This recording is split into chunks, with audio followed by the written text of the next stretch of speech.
Olá, povo de Deus, aqui é o Felipe. Bom, no vídeo de hoje eu vou falar sobre a campanha da Fraternidade Ecumênica de 2021. Na verdade, eu vou mostrar que de ecumênica não tem nada, de católica também não tem nada. Né? Que esse ecumenismo que ela prega é o falso ecumenismo, não é o ecumenismo da Igreja Católica. Bom, quando eu li o texto base, eu li o texto todo, e para mim aquilo é teologia da libertação pura. Se você não sabe o que é teologia da libertação, você coloca no Google, eu vos explico a teologia da libertação. Você vai achar um artigo, né, do cardeal Joseph Ratzinger, que é o Papa Emérito Bento XVI, onde ele escreveu antes dele ser Papa, né? E ele explica direitinho o que é a teologia da libertação, né? Agora, e não sou só eu, né? O professor Felipe Aquino também ele tem um vídeo que eu vou deixar o link na descrição que ele fala. Respondendo a um católico que perguntou para ele sobre a campanha da fraternidade, ele fala que quando ele leu o texto base, ele sentiu o cheiro forte da teologia da libertação. Eu também. Senti cheiro muito forte de teologia da libertação. Então vamos aqui mudar de tela para a gente começar, né?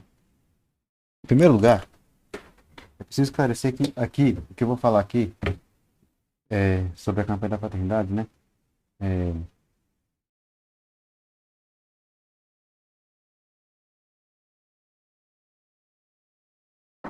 criticar esse texto e a atitude da CNBB em aprovar esse texto.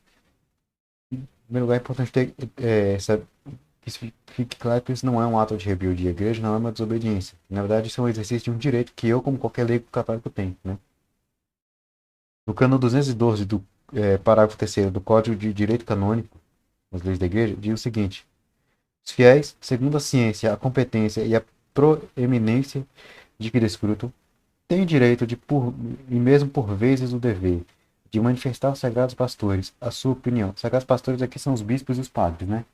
A sua opinião acerca das coisas atinentes ao bem da igreja e de a exporem aos restantes fiéis, a outros católicos, né? Outros leigos católicos. Salvo a integridade da fé e do costume. A reverência devida aos pastores e tendo em conta a utilidade comum e a dignidade das pessoas. Então, todo católico tem esse direito de expor, de se posicionar, de se manifestar em relação a essas coisas. Né? Quando acontece uma coisa dessas, indo de encontro à doutrina da igreja, o leigo católico tem o direito de se manifestar, de se posicionar, de mostrar sua opinião. Mesmo de criticar as atitudes de bispos, de padres, ou mesmo a CNBB. Né? Não há desobediência nenhuma nisso. Né? Claro, sempre com, como diz aqui, sempre com devida reverência aos pastores e tal, sempre com respeito, né? Sempre ao respeito. Então, e aqui para falar da campanha da fraternidade, em primeiro lugar, falar da CNBB, né? Por quê? Porque é a CNBB que aprovou o texto base da campanha da fraternidade. Então, é importante a gente entender quem é a CNBB, para a gente entender, né? Se a gente deve ou não acatar essa decisão, esse texto aprovado pela CNBB, né? Primeiro, eu vou começar aqui pelo Catecismo da Igreja Católica, no parágrafo 85. Que diz o seguinte: o ofício de interpretar autenticamente a palavra de Deus, escrita e transmitida, foi confiado unicamente ao magistério vivo da Igreja. Isto é, foi confiado aos bispos em comunhão com o sucessor de Pedro, o bispo de Roma. Então, o Sagrado Magistério é exercido pelos bispos, e aqui fala bispos de forma genérica, né? Todos os bispos, em comunhão com o sucessor de Pedro, que é o Papa. Todos os bispos em comunhão com o Papa. Então, magistério é todos os bispos em comunhão com o Papa decidido. Então, a CNBB, tem que ficar claro, não faz parte do magistério da Igreja. Uma decisão da CNBB não é uma decisão magisterial. Isso também fica claro, né? Assim que a CNBB, então, ela não age em nome da Igreja. Uma decisão da CNBB, um pronunciamento da CNBB não é algo da Igreja. Não é a Igreja se pronunciando, não é a Igreja decidindo nada. É a CNBB. Outra coisa, do parágrafo 2035,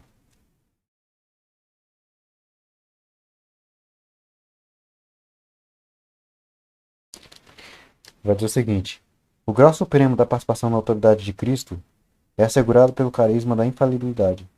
Esta tem a mesma extensão que o depósito da revelação divina.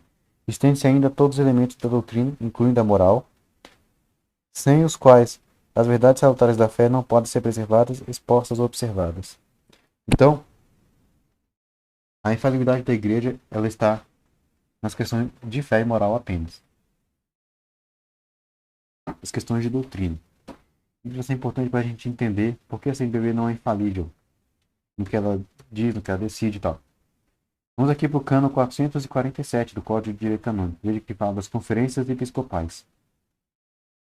O cano 447 diz assim: a Conferência Episcopal, instituição permanente, é o agrupamento dos bispos de uma nação ou de determinado território, que exercem em conjunto certas funções pastorais. Pastorais a favor dos fiéis do território. Então, o âmbito de atuação de uma conferência episcopal, né, no caso aqui do Brasil, a CNBB, é pastoral. A conferência episcopal não toma decisão em questões doutrinárias. Então, a conferência episcopal não tem por que ter infalibilidade em questão doutrinária. Então, uma conclusão: a CNBB não é infalível em matéria de doutrina. Então, a CNBB pode cometer erros doutrinários? Pode. Pode achar erros doutrinários em notas da CNBB? Pode. É possível ter erros doutrinários em documentos da CNBB? Sim. É possível ter erros doutrinários no texto base da Campanha da Fraternidade, que foi aprovado pela CNBB? Sim, também. Então, isso significa que nós, católicos, não podemos confiar cegamente que tudo que vem da CNBB está 100% de acordo com a doutrina católica. Não. Sempre a gente tem que pegar, examinar e ver se realmente está de acordo com a fé, com a doutrina católica ou não. A gente tem que examinar. Mais abaixo, no cano 449, parágrafo 2º diz: a Conferência Episcopal, legitimamente ereta, ou seja, erigida, né? Erguida, tem personalidade jurídica pelo próprio direito. Então, a Conferência Episcopal, né, no caso do Brasil CNBB, ela é uma pessoa jurídica. Assim como a Igreja Católica também é uma pessoa jurídica. Vou mostrar aqui. Cânon 113, aqui, das pessoas jurídicas. Cânon 113. A Igreja Católica e Apostólica tem a natureza de pessoa moral por própria ordenação divina. Ou seja, a Igreja é uma pessoa. A CNBB é outra pessoa. São pessoas distintas. E como pessoas distintas, têm responsabilidades distintas, né? Uma não tem responsabilidade nos atos da outra. Uma pessoa não pode ter responsabilidade pelos atos de outra. São responsáveis por si próprios. E como pessoas distintas, agem por si próprias, né? Uma pessoa não pode agir em nome da outra. Então significa o quê? A CNBB não age em nome da Igreja Católica e a Igreja Católica não tem responsabilidade pelos atos da CNBB. Então, uma coisa que a CNBB faz, pronuncia e diz não é um pronunciamento, não é uma coisa que vem da Igreja Católica. A gente não pode confundir um ato da CNBB com um ato da Igreja Católica. Não é. Um ato da CNBB é da CNBB, não é da Igreja Católica. Então, quando a CNBB aprova o texto básico, pelo amor de Deus, tenha em mente, não é a Igreja Católica aprovando, é a CNBB.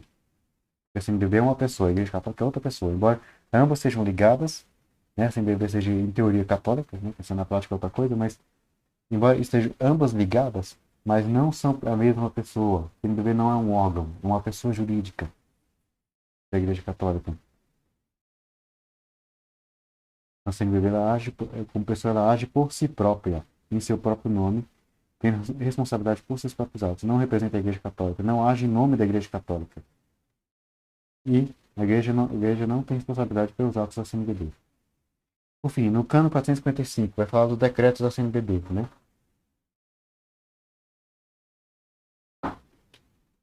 No parágrafo primeiro explica os únicos tipos de decreto que pode ter, né?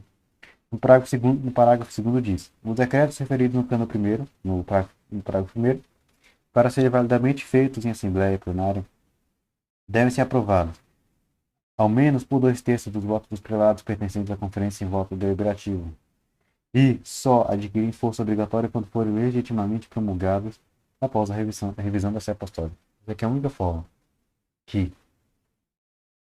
o direito canônico permite à CNBB, a Conferência Episcopal, tomar uma decisão de caráter obrigatório. Tem que ser um decreto promulgado depois de revisado pelo Vaticano. Ou seja, é um decreto aprovado pelo Vaticano. O CNBB não pode nos impor nada, a não ser por meio de um decreto que tenha sido aprovado pelo Vaticano. Então, não existe decreto da CNBB aprovado pelo Vaticano que nos imponha a campanha da fraternidade. Então, a gente não é obrigado a acatar. O texto base não foi, da campanha da fraternidade, por exemplo, não foi imposto por meio de um decreto da CNBB aprovado pelo Vaticano. Então, a gente não tem a obrigação de acatar esse texto base. Então, fique claro essas três coisas sobre a CNBB. Não é infalível em questão de doutrina. É uma pessoa jurídica distinta da Igreja Católica. Então, não age em nome da Igreja Católica e a Igreja Católica não tem responsabilidade pelos atos da CNBB. E terceira coisa, a CNBB não pode impor nada a não ser por decreto aprovado pelo Vaticano. Agora sim, antes da gente ir para o texto básico propriamente dito, eu tenho que comentar a nota da CNBB, né? Recentemente a CNBB divulgou uma nota querendo se justificar, né? Então, é... Deixa eu carregar um pouco. Aqui, ó. Primeira coisa, a nota é da presidência da CNBB, né? É a presidência, então não é de toda a CNBB, né? É da presidência, então dos bispos que compõem a presidência, é o presidente, o primeiro vice, o segundo vice e o secretário-geral, só eles que assinam. É eles que estão falando, não é CNBB e muito menos a Igreja Católica. Isso aqui não é uma nota da Igreja Católica, não é um pronunciamento da Igreja Católica, por favor. O que nos interessa aqui é como começa a nota, não. Olha só, irmãos e irmãs em Cristo Jesus. Aí cita a passagem bíblica. Não apagueis o espírito, não desprezais as profecias, mas examinai tudo e guardai o que for bom. 1 Tessalonicenses 5:21. Cita aqui um texto de São Paulo. O que acontece? Percebe que esse texto está sendo citado numa nota que fala do quê? Da campanha da fraternidade. Então, é um texto na nota da campanha da fraternidade. Então, a gente tem que interpretar esse texto, é para a gente entender esse texto no contexto da campanha da fraternidade, né? Então, depois faz sentido. Veja que a campanha da fraternidade não tem nada a ver com profecia. Então, o que a gente tem que aplicar é esse princípio, examinar tudo e guardar o que for bom. Se a CNBB está colocando esse texto, é para a gente aplicar esse texto, no caso esse princípio aqui, examinar tudo e guardar o que for bom, na questão da campanha da fraternidade. É meio que uma mensagem velada para a gente fazer isso. Ora, se é para examinar tudo e guardar o que for bom, se vamos seguir esse princípio relacionado à campanha da fraternidade, então, primeira coisa, a gente já não é obrigado a acatar, porque é a gente que vai ter que examinar esse tipo, se se acata ou não. E segundo, se é para examinar tudo e guardar o que for bom com relação à campanha da fraternidade, é porque na campanha da fraternidade tem o que é bom e tem o que não é bom. A própria CNBB admite que tem erros, tem coisa errada na campanha da fraternidade. É uma admissão velada, mas é uma admissão. Se você pegar se você entender que, né, esse princípio foi colocado para ser aplicado na campanha da fraternidade, faz todo sentido. Mas passamos ao texto. O texto base da campanha da fraternidade, ele foi uma coisa estranha que foi entregue ao CONIC para escrever esse texto. O CONIC é uma entidade, é o Conselho Nacional de Igrejas Cristãs do Brasil. É o Conselho da Igreja Católica com Igrejas Protestantes. Só que a liderança do CONIC é protestante, o presidente é protestante, o vice-presidente é protestante, a secretária-geral também é protestante. Então, ou seja, basicamente a CNBB entregou para protestantes fazendo o texto base da campanha da fraternidade. E a pessoa que está por trás desse texto é uma pastora protestante luterana chamada Romy Márcia Benck, né? Tem um vídeo do Centro Dom Bosco denunciando a campanha da fraternidade. Eu vou deixar o link na descrição, né? Um vídeo que mostra quem está por trás da campanha da fraternidade. Ele mostra quem é essa pastora. Cita o trecho de uma live dela com o pessoal lá da organização da campanha da fraternidade. E nessa live, um padre, meu padre José Oscar Beoso, fez parte da comissão que organizou, diz que essa pastora é a alma, ela tem sido a alma de todo o projeto da campanha da fraternidade. Então, ou seja, é a pessoa que está por trás dessa campanha, está por trás desse texto base. E no mesmo vídeo do Centro Dom Bosco mostra o quê? Que ela é uma mulher, ela é feminista, defende pautas como ideologia de gênero, aborto, etc. Se você for pesquisar no Google, colocar lá, laicidade e direito ao aborto, você vai achar um artigo dela com esse título, em defesa do aborto. Ou seja, então, o texto da campanha da fraternidade ela foi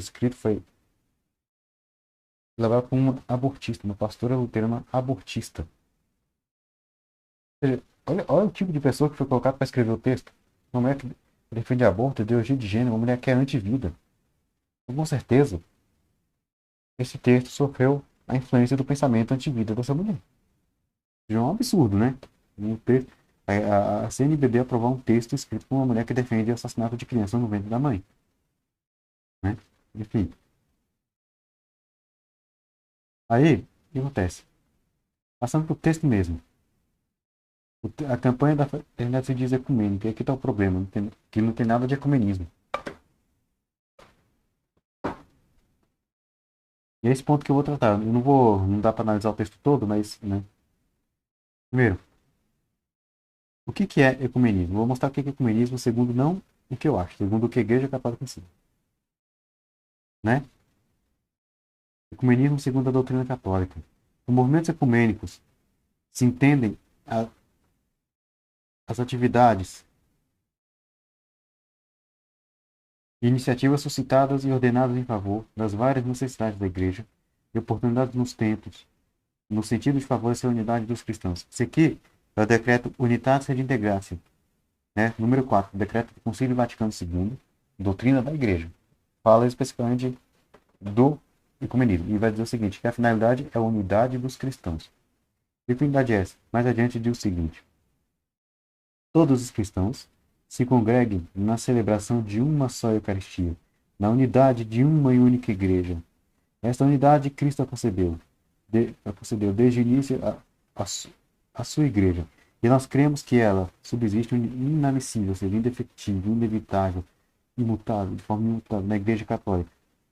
Então, já veio aqui. A finalidade do verdadeiro ecumenismo que a Igreja prega aqui é a plena comunhão de todos os cristãos na única Igreja que Jesus fundou, a Igreja Católica. Agora, é isso que se prega no texto base da campanha da paternidade? Não, você pode ler o texto inteiro, não tem nada disso.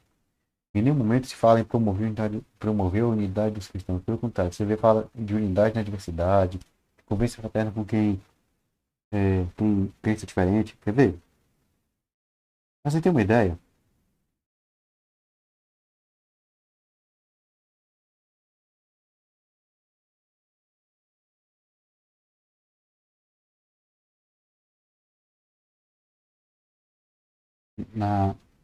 No número 3 vai dizer o seguinte: para alcançar esse objetivo geral, somos chamados como objetivos específicos ao quê? Ao último item que coloca, estimular o diálogo e convivência fraterna como experiências humanas irrenunciáveis, em meio a crenças, ideologias e concepções, em um mundo cada vez mais plural. Então dá para ver aqui que o objetivo é o quê? Simplesmente estimular, ensinar e estimular o diálogo e convivência fraterna entre pessoas que têm crenças, ideologias e concepções diferentes. Então é simplesmente, esse comunismo é simplesmente convivência fraterna entre pessoas que pensam diferente. Não tem nada a ver com unir os cristãos numa única igreja, como prega a Igreja Católica. No número 4 também vai dizer, ó, no primeiro documento, essa é uma campanha que resulta de um amplo mutirão ecumênico. Então, o que eles entendem por ecumenismo? Simplesmente juntar o CNBB com as igrejas protestantes na Conica. Ou seja, a gente juntar católico com protestante. Para isso, o católico dá a mão com o protestante, mas cada um com sua crença. Isso é o ecumenismo para esse povo, né? E você vê várias outras coisas desse tipo, né? Por exemplo, e vou mais adiante. Aqui, ó, no número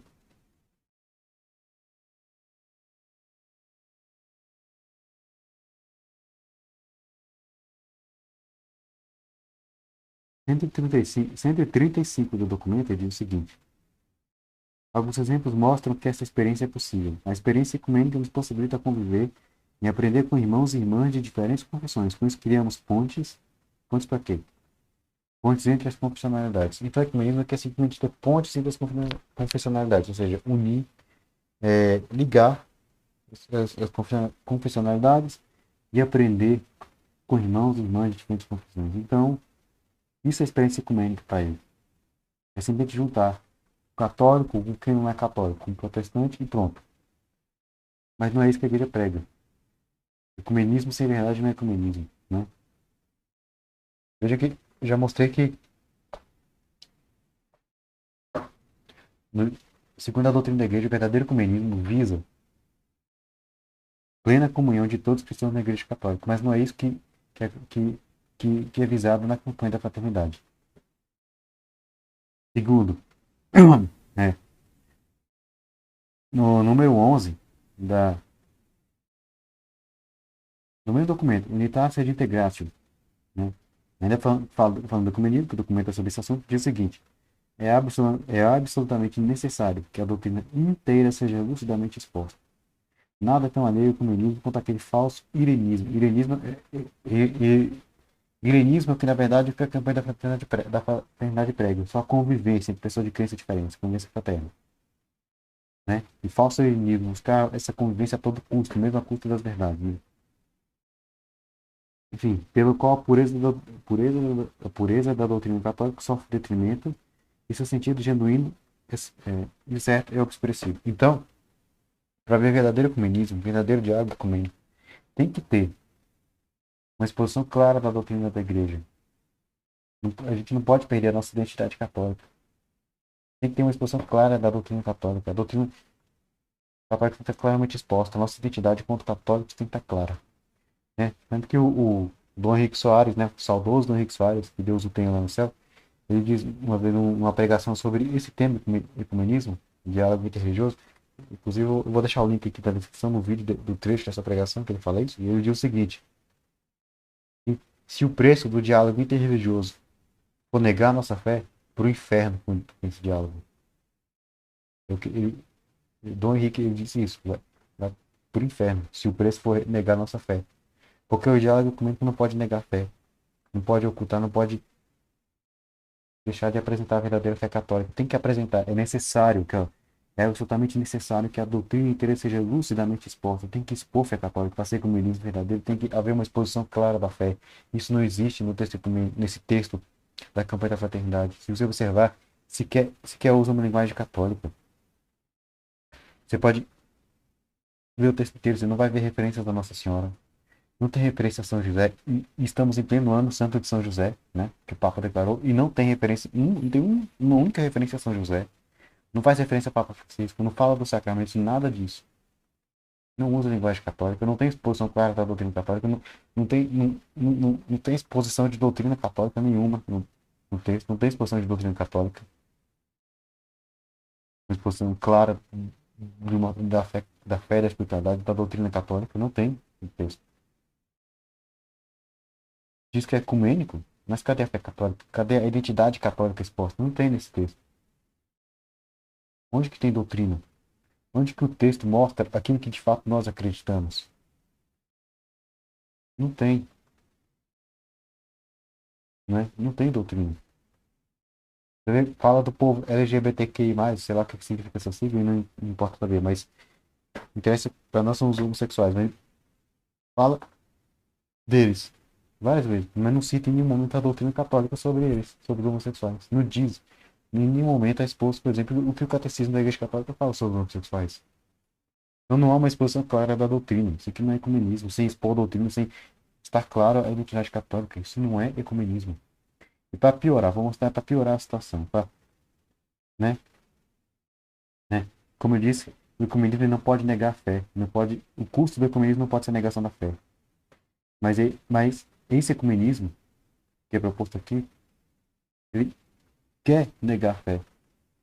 Ele não quer mostrar a fé católica, não. É um ecumenismo que não expõe a fé, é um ecumenismo que parece que quer isso mesmo, negar a fé. Então pega aqui a introdução da, da, da do texto básico para mostrar como esse ecumenismo que nos pede aqui, ele pede para a gente negar a fé, para a gente negar a própria igreja. Eu vou mostrar só um trecho. Cadê? Aqui, ó, na página 8 diz assim, tá na introdução.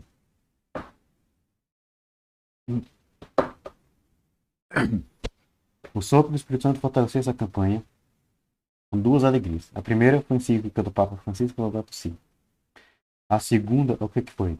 A segunda alegria nos veio do tema da celebração dos 500 anos da Reforma em 2017. A segunda o quê? A segunda alegria do sopro do Espírito Santo. Então está vendo que vem do Espírito Santo. É uma alegria do Espírito Santo, porque é a celebração dos 500 anos da Reforma. Então, peraí. Celebrar o que Lutero fez é obra do Espírito Santo? É o que o documento está dizendo. É obra do Espírito Santo. Ora, e se a celebração dos 500 anos da Reforma é obra do Espírito Santo, é por quê? Porque a Reforma foi uma obra do Espírito Santo. É isso que o documento está contando. Então, segundo esse documento, o documento quer sugerir que o Espírito Santo desejou a divisão protestante. É isso. Cara, isso é um absurdo. Ou seja, e se o Espírito Santo desejou a divisão protestante, se isso aqui é verdade, a Igreja Católica está errada. E porque se a divisão protestante vem do Espírito Santo, se os 500 anos da Reforma é uma obra do Espírito Santo,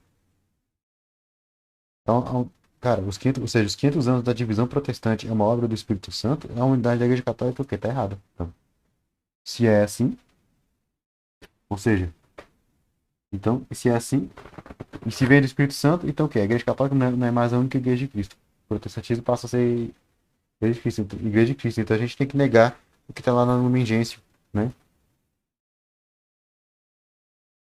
No número 8 da Lumen Gentium, que fala que a Igreja Católica não é a Igreja de Cristo,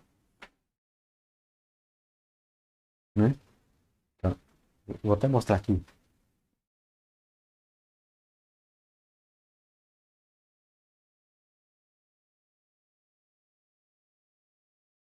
Não coloquei o texto aqui, então. Mas tá, né? No número 8 da Constituição Dogmática Lumen Gentium, do Vaticano II. Pera aí. Então, não é isso? Então, veja, eu pedi pra gente negar as nossas verdades. Inclusive, esse mesmo texto, essa mesma apresentação vai no início, mas no início vai dizer o seguinte, ó, outro absurdo. Aqui, ó, o segundo parágrafo, bem no início da apresentação, da introdução.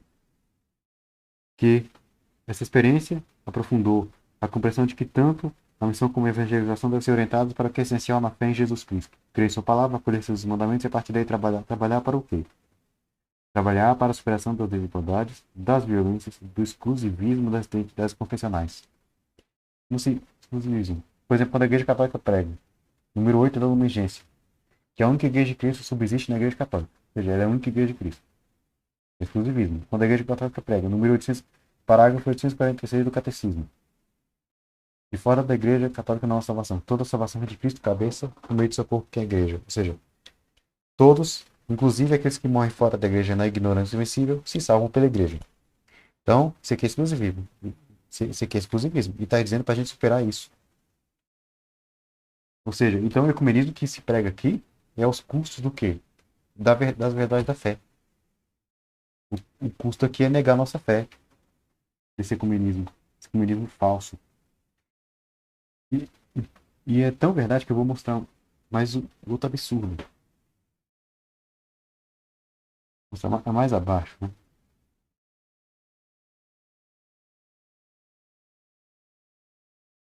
Ou seja, como esse ecumenismo pede para a gente negar nossa fé, negar nossa identidade católica.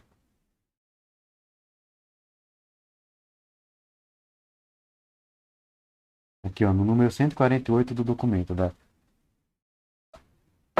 texto base, ele coloca exemplo de boas práticas do CONIC, promoção do diálogo ecumênico, semana de oração pela unidade cristã. Mais adiante, na página 56, né? Tá aqui, ó.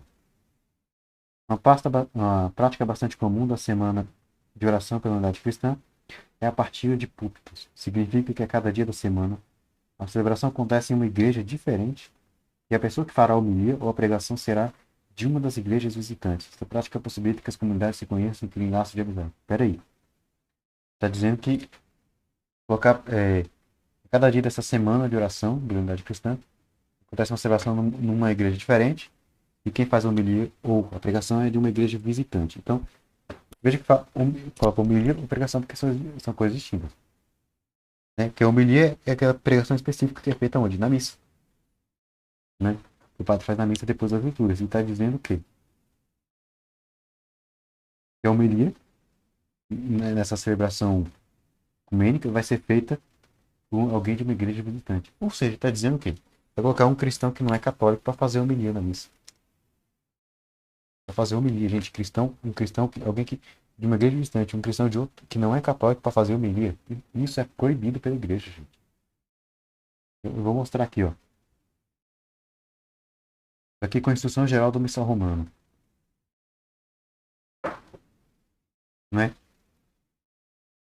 Assim, Instrução Geral do Missal Romano, número 66, que é o documento que normatiza a Santa Missa.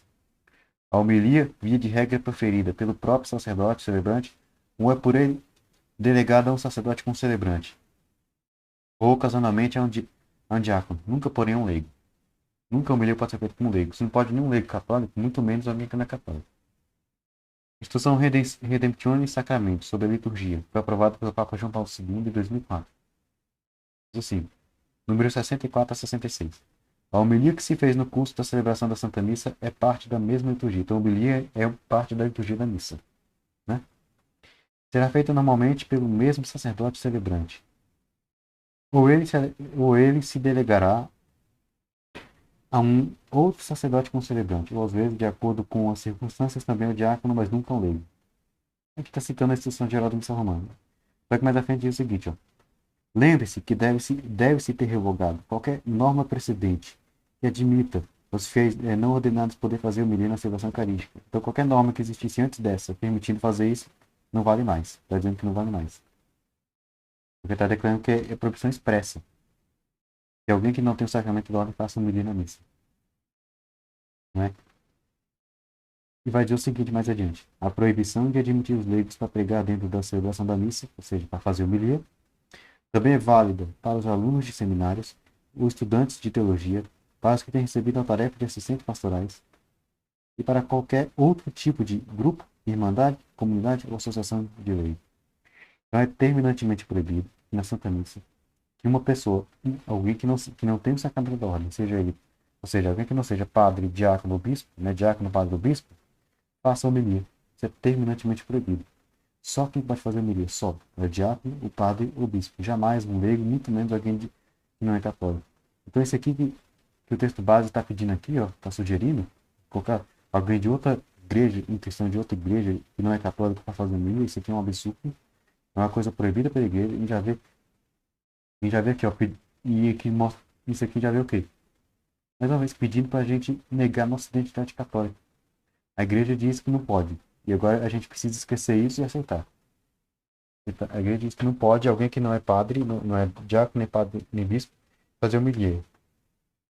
Né? Então, ou seja, não pode leigo, não pode alguém que é de outra religião. Ah, não, mas a gente tem que aceitar.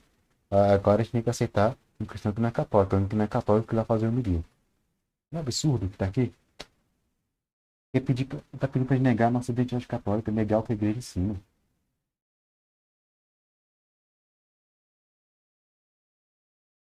Então, gente, é isso que eu queria mostrar, é isso que eu queria mostrar, né? Os absurdos que tá no texto. Isso aqui são só alguns absurdos que não dá para mostrar tudo porque, né? Porque o texto base é muito grande. Então, mas só porque dá para ver que isso não tem nada de católico. Isso não é o ecumenismo que a igreja católica prega, gente. Não é mesmo. Então, esse texto, é bom lembrar, ele não foi aprovado por todos os bispos da CNBB.